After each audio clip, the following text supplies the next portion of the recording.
Motor abang RS ni timing dia tak lekat lah, tak stabil.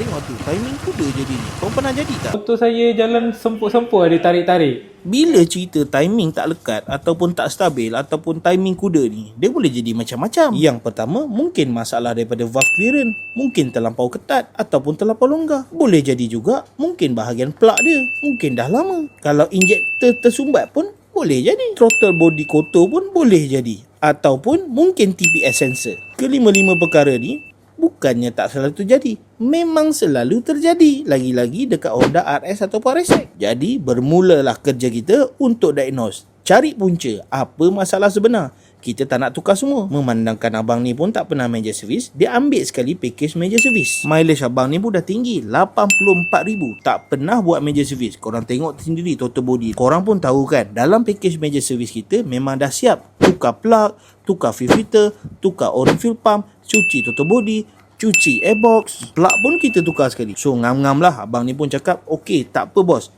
buat je major service, sekali cari punca apa masalah saya. Kami pun ada recommend juga dekat abang ni. Abang, apa kata di samping kita buat major service ni, kita tukar sekali dengan TPS sensor. Kita try dulu. Kalau masalah abang selesai, Alhamdulillah. Kalau tak selesai, kita cabut balik TPS sensor yang lama. Dalam video ni, TPS sensor kita pakai brand ESR. Kita tak pakai yang standard kilang. Jom kita tengok, selesai ke tak selesai. Dekat hujung video ni, aku akan tunjukkan dekat korang bunyi sebelum dan selepas. Adakah timing kuda tu ada lagi ataupun dah settle. Mana-mana nak basic service yang sama, abang boleh klik link di bio, booking slot abang.